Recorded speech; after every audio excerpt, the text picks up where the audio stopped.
मैं भारत के मुसलमानों से अपील कर रहा हूं, सुन लो मेरी इस बात को।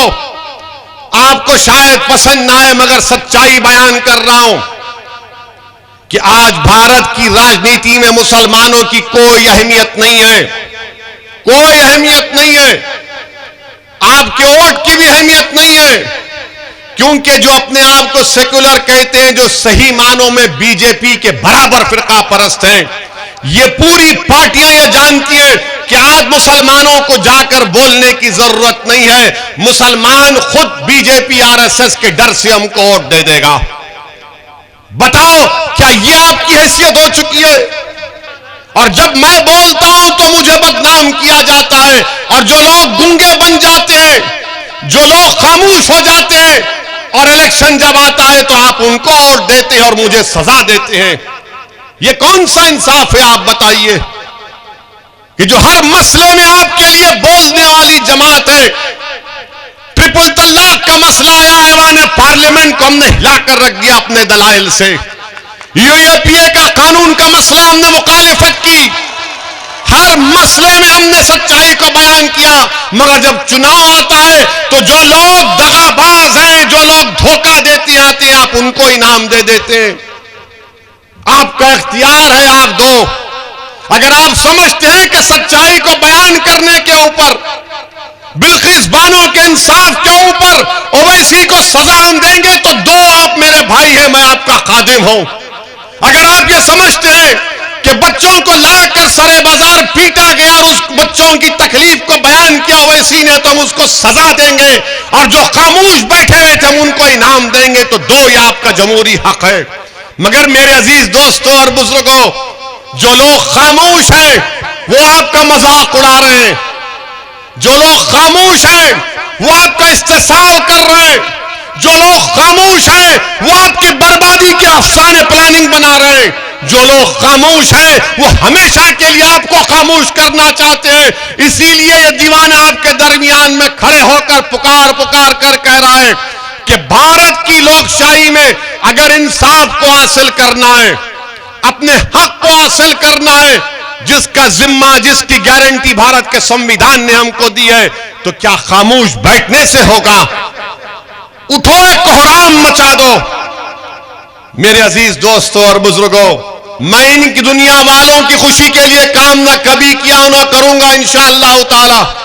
मेरा मकसद मुझे मालूम, मुझे जानता हूं कि भारत की जमहूरियत में, भारत की लोकशाही में जिस संविधान को बाबा साहिब अंबेडकर ने बनाया, और अंबेडकर ने मजलूमों को एक पैगाम दिया है कि चाहे वो मुसलमान हो, दलित हो, आदिवासी हो, गरीब हो, कमजोर हो, देखो संविधान तो मैंने तुमको दे दिया, मगर अगर बराबरी हासिल करना है, भाईचारगी हासिल करना है, इज्जत को हासिल करना है, तो तुमको सियासी ताकत को हासिल करना पड़ेगा।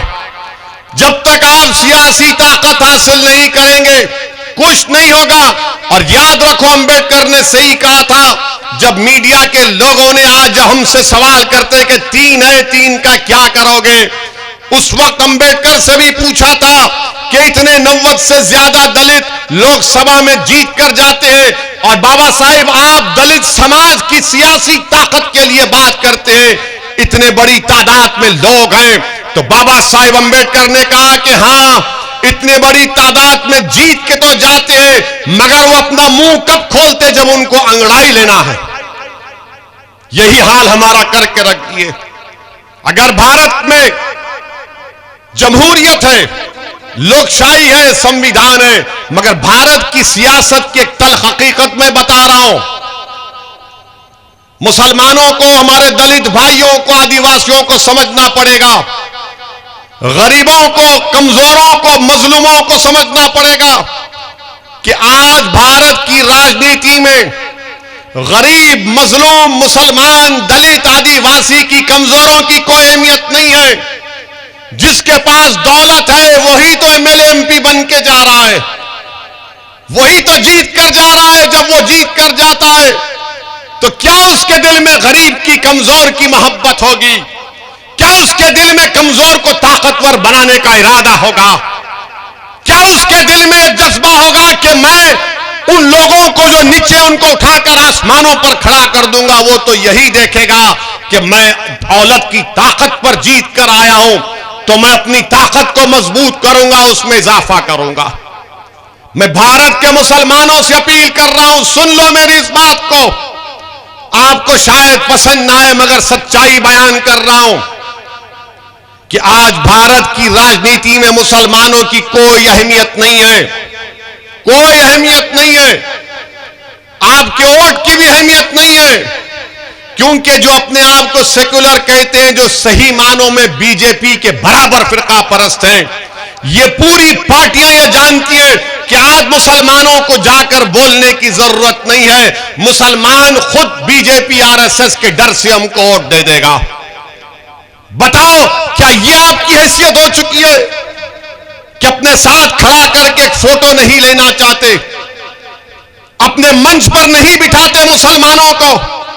मेरे अजीज दोस्तों और बुजुर्गों, ये तल्ख हकीकत है, याद रखिए।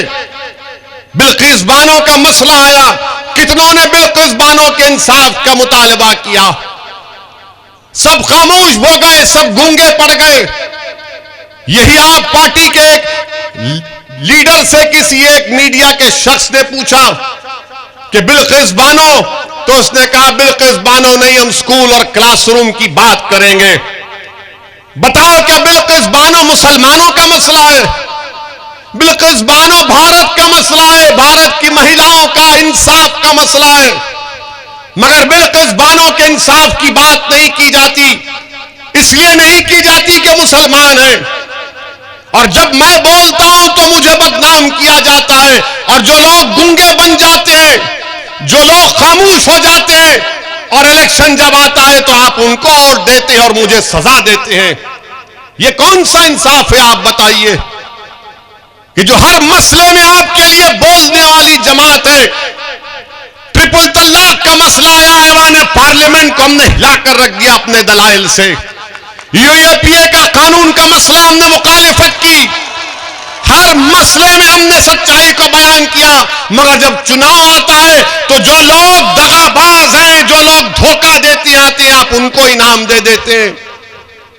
आपका इख्तियार है, आप दो। अगर आप समझते हैं कि सच्चाई को बयान करने के ऊपर, बिल्किस बानो के इंसाफ के ऊपर ओवैसी को सजा हम देंगे, तो दो, आप मेरे भाई हैं, मैं आपका खादिम हूं।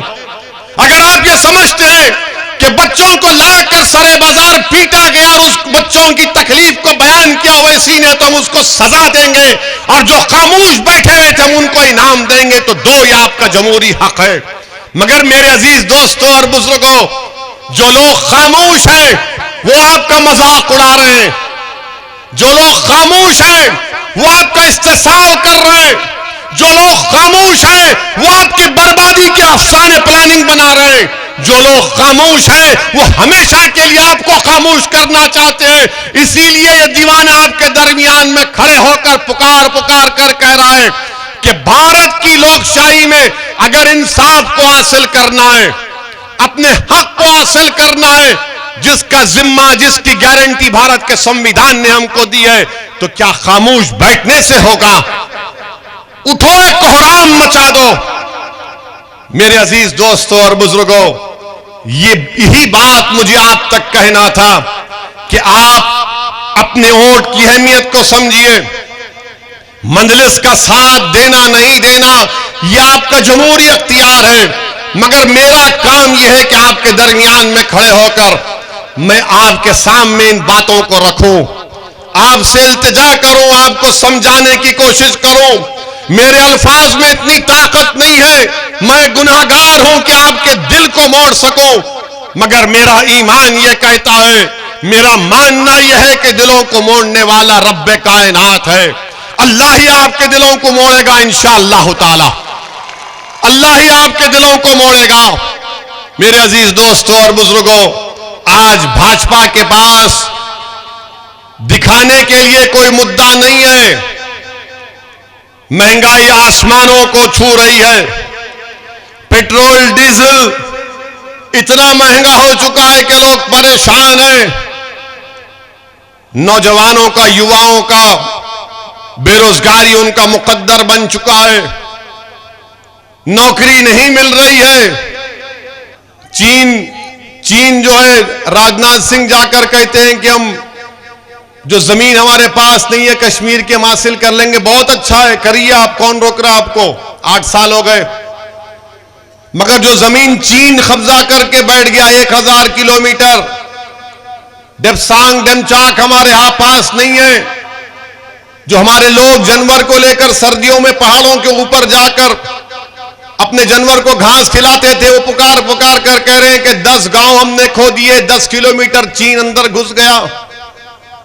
मगर भाजपा के चाहने वाले बोलते नहीं, वैसी झूठ बोल रहा, मोदी 56 इंच का है। होगा भाई, 56 इंच का होगा, 60 इंच का होगा, मगर चीन जो जमीन पर कब्जा करके बैठा है वो कब मिलेगी हमको।